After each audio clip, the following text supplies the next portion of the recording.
आज यहाँ तूफान आएगा। तो मेरे इस एक्ट से आपको पता चल गया होगा ना कि कौन सी मूवी हम आज रिविजिट करने वाले हैं। एंड द मूवी इज राज। मुझे लगता है जो हमने पिछली मूवी रिव्यू की थी ना, जिसका लिंक यहाँ पे है, उसमें प्रीति का कूदना इस फिल्म में आ गया क्योंकि सबकी वॉल्यूम वही 10 पे है। सारी जहां का दर्द समेट कर तुम्हें कैसा लगा? और इसमें तुम दोनों की मदद चाहिए। Your game is up। तो ये मूवी ना हिंदी सिनेमा जगत की मेरी सबसे favourite and first most horror movie है।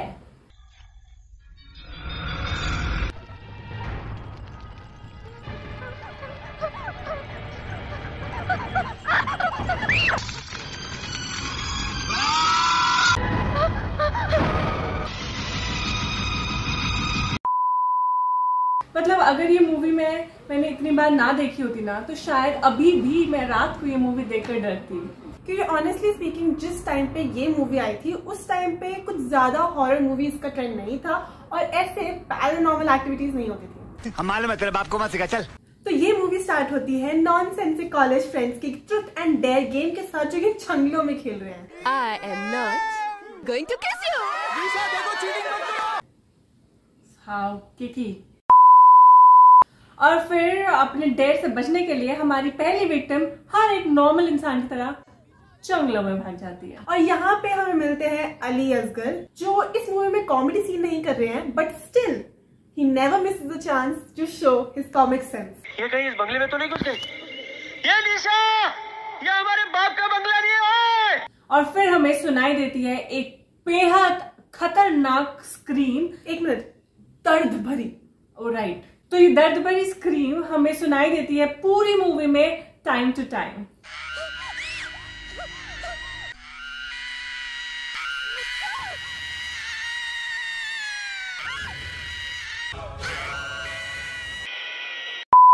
तो फिर हर वो टिपिकल हिंदी हॉरर मूवी की तरह, कौन है? कौन है तू?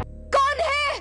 इतनी सदियों से ये सवाल पूछती आ रही है हमारी हॉरर फिल्म्स की हीरोइन, बट आज तक कोई जवाब मिला है। पर नहीं, हमें तो फिर भी वो पूछना है। क्यों?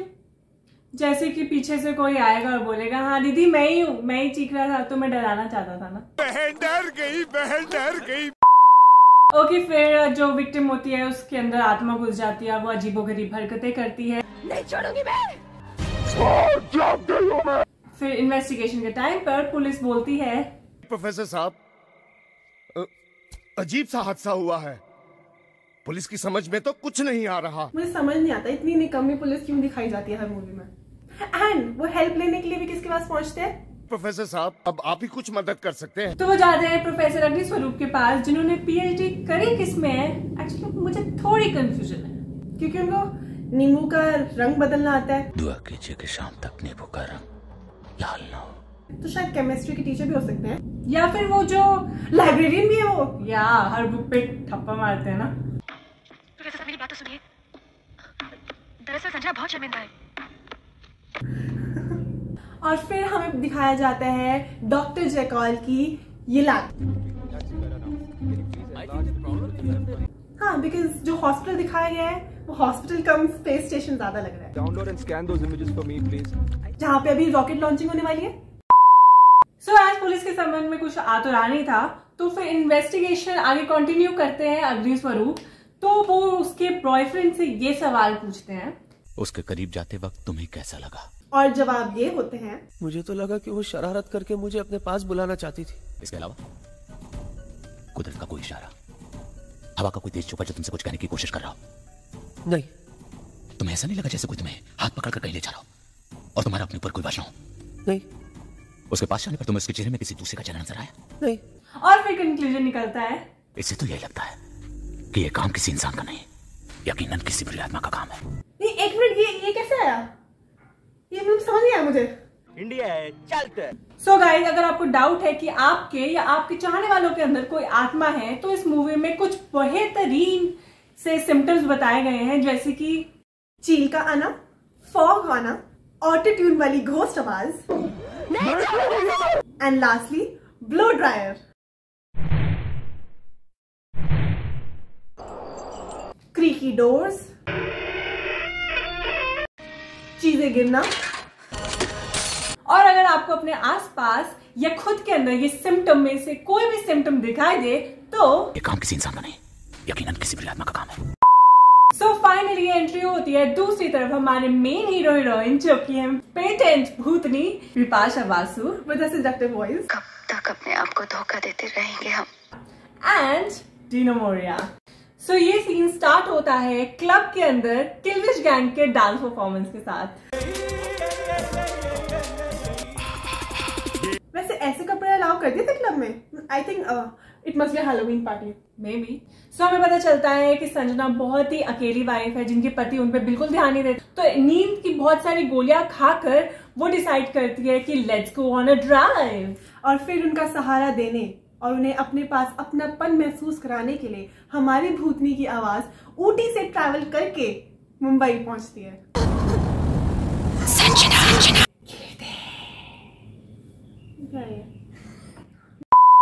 तो इसलिए ईट एंड ड्राइव की वजह से विपाशा बासु का हो जाता है एक मैसिव एक्सीडेंट और फिर आदित्य को रियलाइज होता है कि वो अपनी पत्नी के प्रति बहुत ही गैर जिम्मेदार है और वो डिसाइड करते हैं कि वो दुनिया के हर एक कोने में उनको लेके जा सकते हैं, लेकिन बिल्कुल साधना की तरह न्यूयॉर्क, पेरिस का ऑप्शन छोड़कर संजना डिसाइड करती हैं।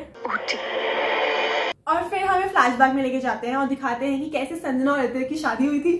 The popcorn dance, head bobbing step. Look at his step. What is he doing, yeah? And finally, high hook step. What are these steps, man? What are these steps? They're just moving their shoulder. ऐसे करने में समझ नहीं आ रहा क्या हो क्या रहा है। इंडिया है, चलते। Moving on, अब हम आपको मिलाते हैं इस मूवी के भूतनी के साथ। वो मेरे आदित्य का कुछ नहीं बिगाड़ पाएगी। Because honestly, Vipasha is more scary than Malini. तो ये टिकटॉक गेम खेलने के बाद संजना डिसाइड करती है कि उन्हें अपने कानों की मैल को इल्यूमिनेट कर दिया जाए और फिर धीरे धीरे उसे और भी पैरानॉर्मल एक्टिविटीज का एहसास होता है। एंड जब वो ये बात आदित्य से शेयर करने का ट्राई करती है तो आदित्य कहते हैं कि ये एक्चुअल में भूत तुम्हारी आंखों के सामने नहीं, ये इन शीशियों में है। But then Sanjana comes up with the world's best तानाज एवर। तुम्हें तो किसी की तकलीफ का एहसास होना बहुत पहले ही बंद हो गया आदित्य। मूविंग ऑन, ये सारी पैरानॉर्मल एक्टिविटी से तंग आकर संजना अग्निस्वरूप से मिलती है एंड फिर फाइनली जाके हमें हमारी इस मूवी का एक्चुअल घोस्ट से मिलाया जाता है। अरे यार ये भी कंपटीशन में है, लेकिन ये वाला नहीं, मालिनी जो कि एक जिनी है। यार संजना इतनी बेवकूफ कैसे हो सकती है? उसे लग रहा है ये सारा भूत का खेल से चल रहा है क्योंकि भूत उससे उसकी प्रॉपर्टी छीनना चाहती है। May be she watches crime petrol too much रे। अगर तू समझती है कि मुझे डरा धमका के यहाँ से भगा देगी तो ऐसा नहीं होगा। मेरे जीते जी तो मेरा घर नहीं छीन सकते। और फिर घोस्ट का पास जाने के लिए द ट्राइब डज एवरीथिंग। और फिर अग्निस्वरूप सजेस्ट करता है कि अगर आपको घोस्ट के साथ कनेक्शन बनाना है तो ये मंत्र पढ़ना पड़ेगा एंड वो हर बार की तरह इस बार भी उसे अकेला छोड़ देता है। अगर आप ये सोच रही हैं कि मुझे वहां जाने में डर लगता है तो ये पूरी तरह गलत नहीं है, तो ये पूरी तरह गलत नहीं है। अबे यार ये कैसा घोस्ट बस्टर है, ये नहीं बन पाएगा ना, इसके लिए तो मेरी तरफ से ना। और फिर हमें फाइनली इस मूवी के राज के बारे में पता चलता है और मालिनी जो इस मूवी की घोस्ट है और हमें ये भी पता चलता है that she is a child house। सारी जहां का दर्द समेट कर जब कुदरत से कुछ ना बन सका तो उसने तुम्हारी ये तो आंखें बना दी। काफी क्रिंज है वैसे।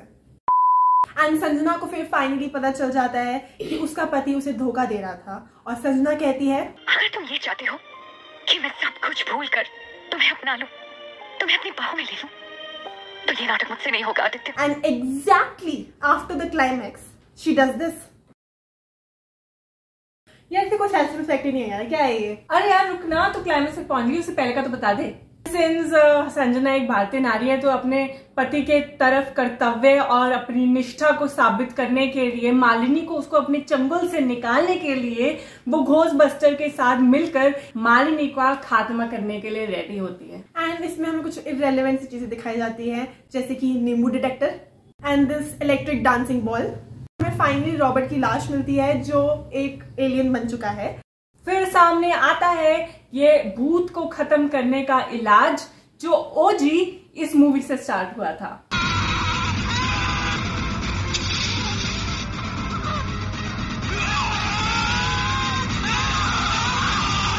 2,000 years later. अरे यार क्या मैच स्टिक है, ऐसे कैसे ऐसे ऐसे करके जा रही है रजनीकांत स्टाइल। सीरियसली हम लोग तो दिया जलाने के टाइम पे बिना 5 बारी मैच स्टिक चेंज करते हैं क्योंकि बुझ जाती है वो। And then finally Sanjana saves her Satyavan. And by the way guys, it is very important to note कि ये मूवी इतनी स्लो है अपने पेस में कि हमने ये मूवी 1.5 पे ये दिख रहा है। Okay guys, see you in the next video. लेकिन तब तक के लिए बाय बाय।